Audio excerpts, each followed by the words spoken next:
Transmisi pertama kali ditemukan oleh Panhard et Levasseur pada tahun 1890 dengan konsep transmisi manual 3 percepatan non-synchronize yang diberi nama sliding mesh. Di mana sebelum diterapkannya transmisi sliding mesh ini, kendaraan hanya menggunakan satu buah rasio gear untuk melakukan start dan mencapai top speed maksimal dari sebuah kendaraan, yang menyebabkan rasio gear ini memiliki tingkat efisiensi yang sangat rendah karena harus dapat mengakomodasi pada saat kendaraan melakukan start dan mencapai top speed maksimal dari kendaraan, yang artinya tidak ada perpindahan antara rasio gear. Maka alat ini pun tidak diakui sebagai transmisi. Kembali lagi mengenai sliding mesh, sebagai transmisi pertama yang diakui, alat ini terdiri dari beberapa pasang gear, yakni gear 1, 2, 3, dan juga reverse untuk kendaraan roda 4. Tetapi walaupun jenis transmisi sliding mesh ini memiliki lebih banyak rasio gear, transmisi ini juga memiliki kekurangannya sendiri, yakni sulit untuk melakukan perpindahan rasio secara leluasa pada saat kendaraan sedang dioperasikan. Hal ini disebabkan tidak adanya synchronize yang berfungsi untuk membantu proses shifting. Dan jika kita paksakan untuk melakukan shifting, maka kita akan mendengarkan suara benturan antara gear, dan tentunya suara benturan antara gear ini dapat menyebabkan keausan. Oleh karena itu, alat ini juga memiliki panggilan lain sebagai crash box. Dan karena kekurangannya inilah, maka transmisi sliding mesh pun dikembangkan kembali menjadi transmisi yang saat ini paling banyak beredar di masyarakat, yakni transmisi manual dengan konfigurasi constant mesh. Sama halnya dengan sliding mesh, pada constant mesh juga terdapat sekumpulan rasio gear, namun yang membedakan, rasio gear ini sudah saling tersambung satu sama lain tanpa terkoneksi langsung dengan shaft, yang membuat setiap pasangan gear ini dapat bergerak secara bebas.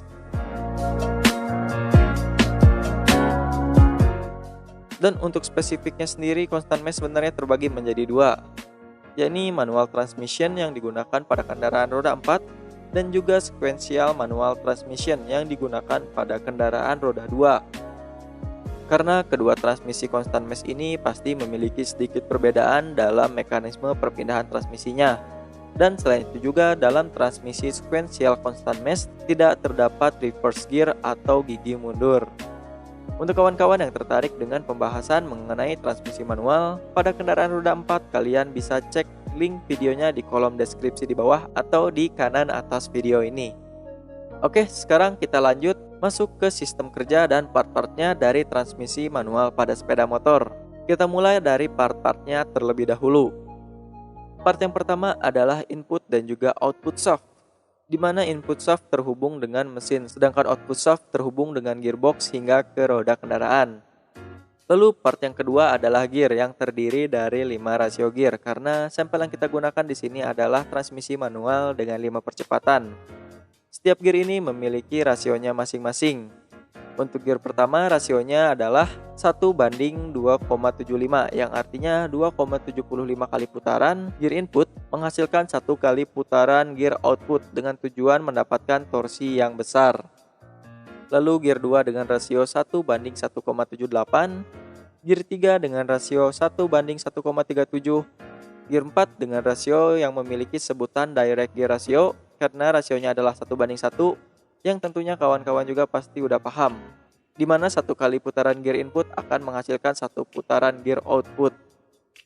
Dan terakhir gear 5 dengan rasio 1:0,91, di mana gear 5 ini memiliki gear input dengan size yang lebih besar jika dibandingkan dengan gear output. Ini disebut sebagai overdrive ratio, namun berbeda dengan tujuan gear lainnya, di mana gear lainnya itu bertujuan untuk mendapatkan kecepatan atau torsi. Tujuan utama dari overdrive ratio bukan mendapatkan kecepatan ataupun torsi yang lebih tinggi, melainkan untuk meningkatkan efisiensi bahan bakar dan juga durabilitas mesin yang lebih baik. Karena mesin dapat menghasilkan kecepatan kendaraan yang tetap tinggi, namun dengan kecepatan putaran mesin yang lebih rendah dibandingkan dengan gear 4 atau direct gear ratio. Dan kalau kita lihat, dari setiap gear ini memiliki bentuk yang berbeda juga. Jadi kita akan pisahkan berdasarkan warnanya. Di sini kita memiliki 3 jenis gear berdasarkan bentuknya. Jenis gear yang pertama berukuran kecil adalah static gear atau gear tetap, di mana gear ini terhubung langsung dengan input shaft dan posisinya tidak dapat bergeser. Kita gunakan warna kuning untuk gear ini. Lalu bentuk gear yang selanjutnya adalah freewheeling gear atau gear bebas. Gear ini dapat berputar secara bebas pada sumbunya tanpa terhubung dengan shaft. Kita gunakan warna biru untuk gear ini. Selanjutnya yang terakhir adalah slide gear atau gear geser yang memiliki spline atau gigi pada lingkar dalamnya sebagai penghubung antara gear dan juga shaft agar tetap dapat berputar mengikuti sumbunya, namun masih dapat bergeser ke kiri dan juga ke kanan secara bebas. Kita berikan warna merah untuk gear ini. Dan kalau kita lihat lebih detail, pada bagian samping slide gear terdapat gigi. Gigi ini bernama dog teeth. Dan pada freewheeling gear atau gear bebas juga terdapat celah yang memiliki ukuran lebih besar dibandingkan dengan dog teeth, yang memungkinkan dog teeth untuk mengakomodasi celah ini dan saling mengunci antara kedua gear tersebut, slide gear atau gear bebas pada saat salah satunya sedang berputar.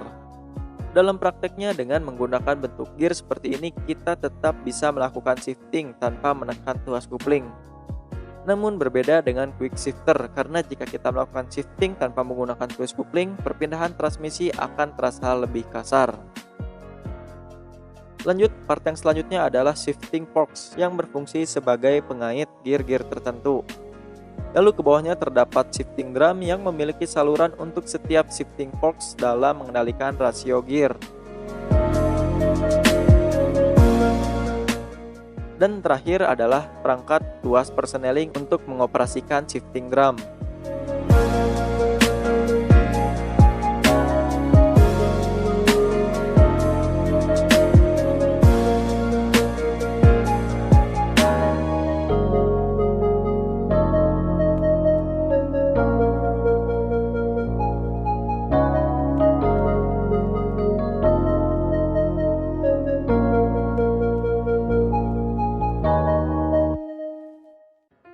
Oke, itu dia part-part yang terdapat di transmisi manual sequential constant mesh ini atau transmisi manual untuk motor ini.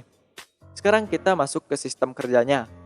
Seperti biasa, tentunya transmisi ini akan mulai bekerja pada saat mesin dihidupkan dan putaran yang dihasilkan dari dapur pacu tersalurkan hingga input shaft pada gearbox. Di sini kita bisa melihat ada beberapa gear yang tidak berputar dan juga putaran pada bagian output gear tidak mempengaruhi output shaft. Ini adalah posisi gear netral. Dan untuk memulai mengakses rasio-rasio gear ini kita perlu mengoperasikannya melalui tuas persneling untuk memutar shifting drum dan menggeser slide gearnya. Contohnya untuk menggeser rasio gear 1, kita perlu menggeser slide gear pada rasio gear 5. Selanjutnya rasio gear ini akan bergeser dan mengunci gear bebas pada rasio gear 1. Dan putaran pun diteruskan menuju output shaft.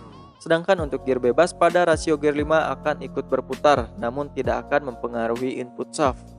Maka dari itu kita akan silang gear yang berputar ini. Dan inilah jalur rasio gear 1. Selanjutnya untuk rasio gear 2, tekan persneling untuk memutar drum dan menggeser sliding gear. Slide gear 5 akan kembali ke posisi semula dan slide gear pada rasio 4 bergeser ke arah rasio gear 2 dan mengunci gear bebasnya. Output shaft berputar dan gear bebas pada rasio 4 kita silang karena tidak memberikan dampak pada input shaft. Dan inilah jalur rasio gear 2. Selanjutnya rasio gear 3, di mana sliding mesh 4 akan bergeser melepas rasio gear 2 dan berpindah menuju rasio gear 3.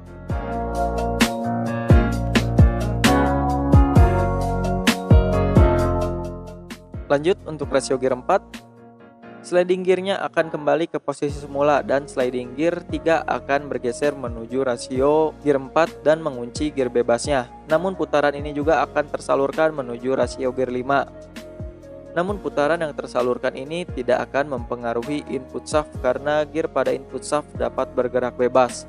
Dan seperti inilah jalur rasio pada gear 4. Dan selanjutnya yang terakhir adalah gear 5 atau overdrive ratio. Diakses dengan cara melepas rasio gear 4 dan sliding meshnya berpindah mengunci rasio gear 5. Sama seperti sebelumnya, di mana rasio gear 4 akan ikut berputar namun tidak akan memberi pengaruh pada input shaft. Nah, dengan banyaknya rasio transmisi inilah yang membuat kendaraan kita dapat digunakan di segala medan dan juga kondisi-kondisi tertentu sesuai torsi dan kecepatan yang kita butuhkan, baik di tanjakan, di jalan menurun, dan juga jalan datar.